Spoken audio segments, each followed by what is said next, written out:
You guys ready? What's the plan, Bobby? We're winging it, Jerry. You always winged it. We're gonna get killed. What you mean, we, white boy? You ready? Here we go. What's good, everybody? Welcome into the OG NBA betting show. It's looking like a Skee and Babano day for right now. Yesterday was good. Yesterday, I think I went 4-2-1.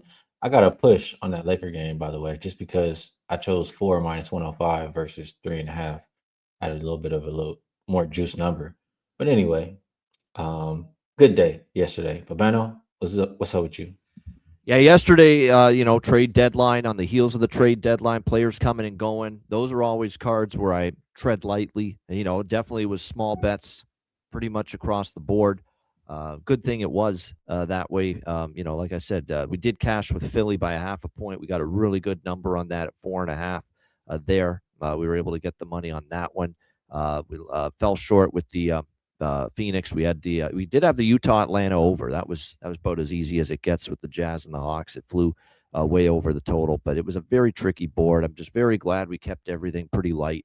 Now we've got players starting to arrive at with their new teams, a little bit more settled on what the lineups are going to look like tonight. So I'd like this card more. There's some good plays out there, so we'll see if we can have a good night. Yeah, I got some plays I definitely already locked in, so let's get to it. First up, we got Knicks and Pistons. Opened up -2, looks like -4.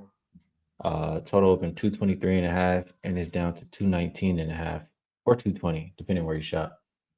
You have, and I guess I should refresh this. McBride is out, Alvarado is out, Towns is doubtful, and Anunoby's questionable. Hart is probable. For Detroit, Duren is questionable. Duncan Robinson and Tobias Harris are both probable. Sorry, Cal. Pistons did play yesterday, but did they really? What are you thinking here, Babano, versus this Knicks team that's looking like they're going to be missing a few bodies? I still won't go against New York. I mean, they have won and covered every game since that team meeting, and that was weeks ago. And ever since then, they've won and covered every game. That being said, they're banged up going into this matchup here against the Detroit Pistons. Carl Anthony Towns not going to play. It looks like Josh Hart's in, but OG Anunoby, who, as we know, has become a real important person, really at both ends of the basketball court for the New York Knicks with the way he's played lately. If he doesn't go, that is definitely a concern. Now, it is a rest advantage for New York. They haven't played since the Denver game Wednesday night. For the Pistons, it's a back-to-back. They lost as a 16.5-point favorite last night to the Washington Wizards. And you know what I've said about Detroit, about losing to the Washington Wizards. Sometimes that's enough of a slap in the face that it just wakes you right up into just playing your ass off the very next game. So I wouldn't be shocked, even with the rest disadvantage, if Detroit plays a really good game tonight, wins and maybe covers. But I'm not betting them. I'm not laying points against New York right now. So I do lean a little bit to this over at 220. Just because we've seen the New York Knicks really scoring points in bunches. Each of their last 2 games have gone over, 2 straight overs for Detroit. I think this total is low enough that I might bet some over, but nothing for me, Skee, with the side. I think the total is going in the right direction. You are missing a lot of bodies. I mean, last time these teams played, I think the Pistons beat the Knicks by 30.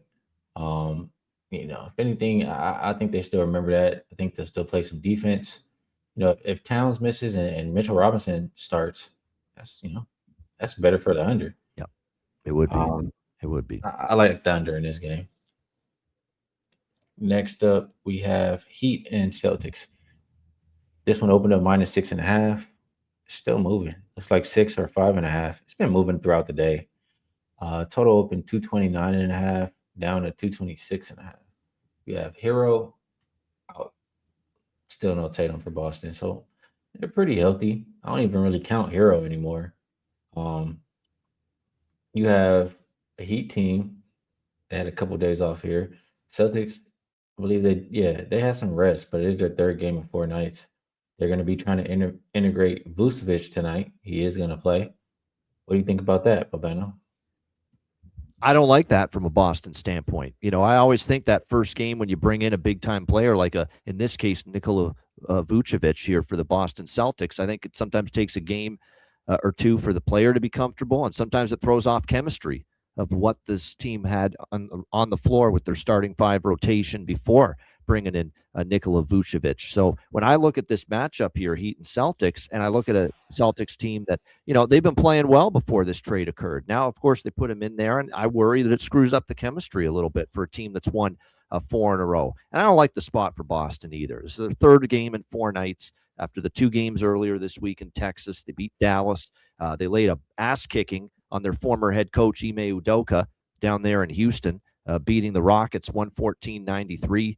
And now they're coming home after that. I worry about the disruption in the chemistry with Vucevic making his Celtics debut. I worry about the 3 games in 4 nights, a little fatigue. I worry about, a little satisfied, a little satisfaction setting in for the Celtics. 4 wins in a row and a big win against Houston, their former head coach. I don't know if we get the A game from Boston tonight. And meanwhile, look, Miami has had issues. Tyler Hero's still out. They've been able to play okay, though, without Hero at times. And they are going to get Norman Powell back. It looks like tonight. He missed the last game. Bam's going to play here for the Miami Heat as well. And Andrew Wiggins as well. I think Wiggins missed the last game, too, for the Heat, and he's back. So, and look at this Heat team. What have we seen lately from them? Win, loss, win, loss, win, loss. They've been alternating wins and losses for several games now, but they're off a loss. They lost to Atlanta the other night. But the Heat, perfect. 6-0 straight up. 6-0 against the spread. Their last 6 games off a loss. That's the spot for them tonight. I think Miami makes this a game. I'm on the Heat plus the points. I'm laughing at the comments. I'm not laughing at you, Babeno. I agree with you. I think the Heat are the right side in this game. They had a couple days off after their defense has just been horrific. Like, that gives you a chance to, work on what was going wrong, which was they weren't guarding the 3-point line. As simple as that. Every team hitting 23s versus him. So I think they'll fix that, and it's the right time to do it because you're facing a Celtics team where that's all they want to do is shoot threes. So I like that and everything that you said, Babano. I think it's the right side. And this just, give me some even more confidence. Razor like in the Heat plus 6.5 in this one.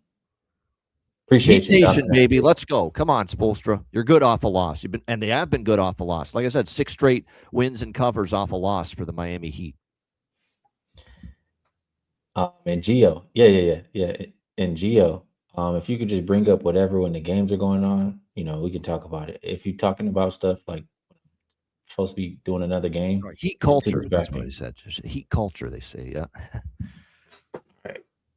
Pacers and Bucks. This one opened up -1 for the Bucks. We now see -1.5 for the Pacers. So flip of favorites. Total hasn't really moved too much. Let's check out what happened in the injury report. So Zubac is not going to play yet. Obi Toppin has been out. Kobe Brown is out. Potter is questionable. For the Bucks, Kuzma's been ruled out. No Taurean Prince. Giannis, Giannis, we know that. Bobby Portis is questionable. Gary Harris is questionable. So could be a lot missing for this Bucks team here. Babano, this is one I think that we will agree on. But actually, yeah, I think we might agree on this one.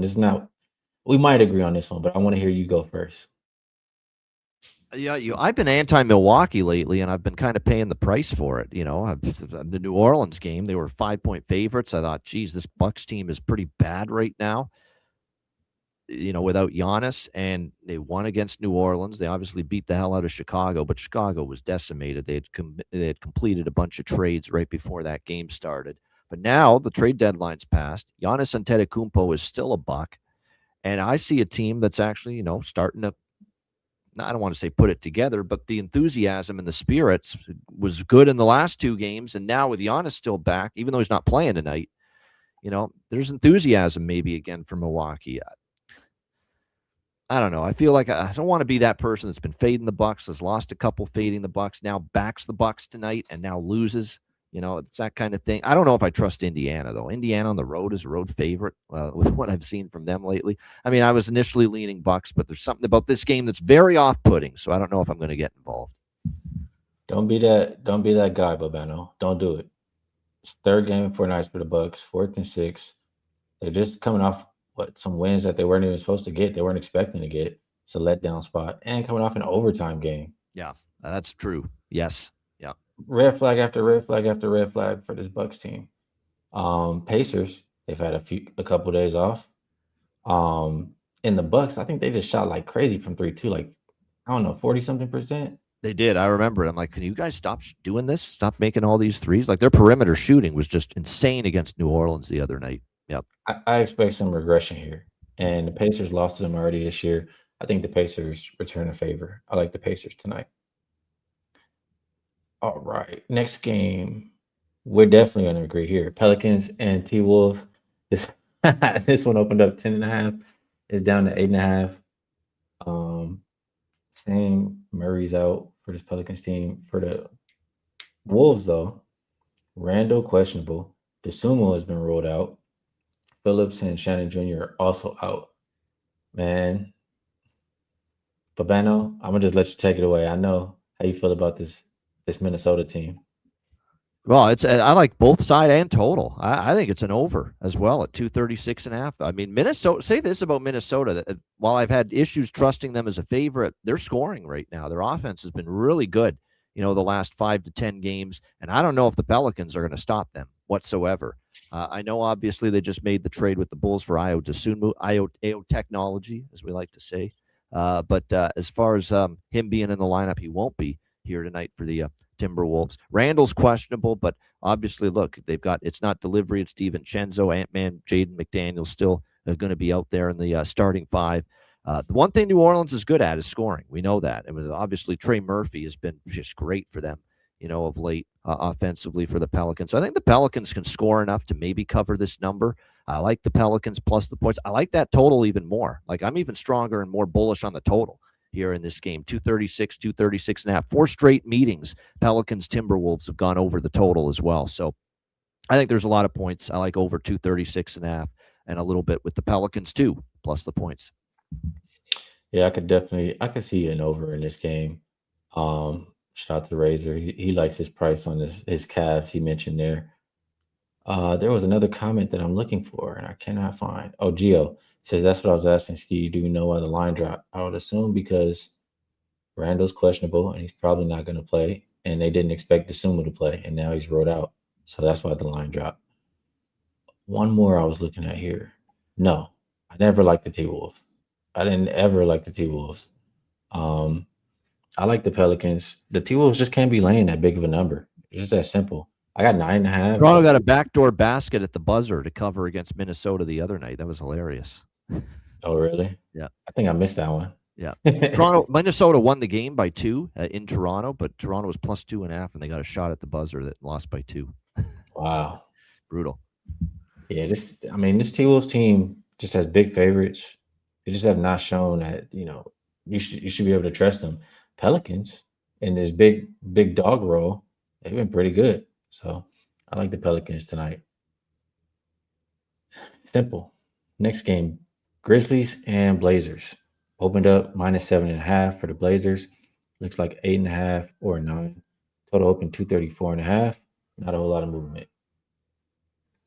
Injury report. Man, there's a lot going on. I don't know if y'all can hear that, but my bad if y'all can. Kyle Anderson, Scottie Pippen Jr., both questionable. Aldama, Brandon Clark, Edie, Ty Jerome, and John Morant all out. So a lot missing for Memphis here. For Portland, Denny is questionable. Wesley's questionable. Murray and Tybalt are both out. Yeah, as somebody who's been on the Grizzlies the past 2 games, I don't think I could touch them here tonight. I mean, Ty Jerome has been a big part of what they've been doing offensively, and to see he's not out there, it doesn't give me a whole lot of confidence. At the same time, I mean, where are the bigs at for this Memphis team? Klingen's probably going to do whatever he wants. I didn't bet his props because, when I look up the numbers, it doesn't support. But when I think about this specific matchup tonight, it does seem like advantageous for him. Bavano, Grizzlies, and Blazers, what are you thinking here? I'm thinking if Denny Althea plays for Portland, I'm interested in an over. quite possibly. Simply because, look, Portland's defense has collapsed here. These last couple of games, 130 to a no Devin Booker Phoenix Suns team the other night, and they still gave up 130 points. Gillespie goes for 30 against them. Mark Williams, 24. Grayson Allen, 24. Shot 52%, 49 from three. And they gave up 130 before that against Cleveland. So what's happened to this Blazers defense all of a sudden? I know Thiago Splitter not going to be very happy with the lack of defending here these last couple games for the Blazers. And the one thing we've seen out of Memphis is they've scored. Now, to your point, the 137 against Minnesota, 129 against Sacramento. Ty Jerome's been a big part of that. He had 28 points last game alone, and now he's out. So that's a decent chunk of your offense out. So that does concern me a little bit. But if Althea's in, that's a plus offensively for Portland. Memphis is still not exactly a very good defensive team. We know that. They've given up 125 plus now in 3 straight games. They've all gone over those 3 games. Portland, the last 2 have gone over. So I'm still very interested in an over. I'll like it even more if Denny's in, but it's definitely a lean to the over at the very least for me. I'll probably end up getting involved in betting it, though. Yeah, I could understand. Okay, I could understand that. Clippers and Kings, the last game on the slate for today, opened up Clippers -3, 4.5 now. Total open 222.5, sitting about there. None of the new guys. I'm sorry. I thought they said Mathurin was going to play today. Why is he still rolled out? Is this not updated? Maybe it didn't update. Oh, man. Yeah, I swear it said Mathurin was going to play. But now, I don't know. This thing is saying out. So, who knows? I'm not betting this game anyway, but Bano, we ain't heard the song all day. I know you're probably going to bet this game. Let's play that song one time. Is bad for your health. Yeah, it's pretty tough to move on this when you look at all things considered. That being said, I'd lean Clippers here, even if it's no Ben Mathurin here for the Clippers. You know what I think about James Harden? I don't think much of that guy, as you know. So I almost think like it's addition by subtraction a little bit for the LA Clippers. We'll see about that. You look at Sacramento. I know I don't really want to back Sacramento here all that much going into this game. Now, you look at their last, they're on a 10-game straight-up losing streak. They failed to cover 3 straight. They lose by 19 at Boston. They're competitive at Washington, but Washington's pretty damn bad, and they still lose by 4. And then they lose by 4 at home as a favorite, on Wednesday against Memphis. So I don't know. I think it's Clippers or nothing for me, -4, 4.5. And like I said, I kind of think a little bit addition by subtraction without James Harden on this basketball team anymore. I'm not trying to make Chris Dunn sound like he's an all-star point guard or anything, but like I said, I think they can function still, and I think even a little bit better maybe defensively. But yeah, it's Clippers or I don't know if I'm going to bet it, Skee, but I can damn sure tell you it's either lay it with the Clippers or nothing for me. Yeah, I agree, and it ended up being nothing, and I'm fine with that. I'm all right. I got enough bets today. I'll be all right. Yeah, that's it for today. So we are going to move it over to best bets, and I'll get a red first today. Best bet for today, a lot of these lines have moved. A lot of them have moved. You know what? I'm going to say, I'm going to go with the one that you can still get closest to. How about that? And that is Heat. You can still get Heat +6. I got 6.5. I think 6 is still good. I think the Heat can win the game outright. It's just a bad spot for Boston. Heat had time to work on what was going wrong after 2 days off. I think they'll show it here tonight in an advantageous spot. So give me the Heat +6. That's my best bet for the show. Babano, let them know how to get to the window and take us home. I think if I had to bet a side or use a side for tonight as best bet, I probably would have went with Miami as well. But my sides have been up and down, at least the best bets lately on the show. So it's been a while since we've gone to a total. I'm going to go to a total here tonight. Like the total a lot. You know which one I'm talking about. Pelicans, Timberwolves, New Orleans, Minnesota, over 236.5. Minnesota scoring in bunches right now. I'm not sure the Pelicans slow them down, but the Pelicans will score. I think it could be a little bit of a flat spot for the Timberwolves, and that might show up at the defensive end for them. 4 straight meetings between these two teams have gone over the total. I think we see more of the same tonight. So New Orleans, Minnesota, over 236.5 for best bet here for this Friday night in NBA action. Shout out to everyone in the chat. Hit the like button. Enjoy the weekend and Super Bowl 60. Looking forward to it. And like I said, cash some tickets. Hope it's a great weekend for everybody. The NBA is a hell of a drug, and you're looking at the plugs. Be sure to like, subscribe, and share the motherfucking video. Y'all stay fresh, stay blessed, and let's stay putting these motherfucking bookies to rest. Yeah, man. You guys ready? It's the plan, Bobby. We're winging it, Jerry. You always winged it. We're gonna get killed. What you mean, we, white boy? You ready?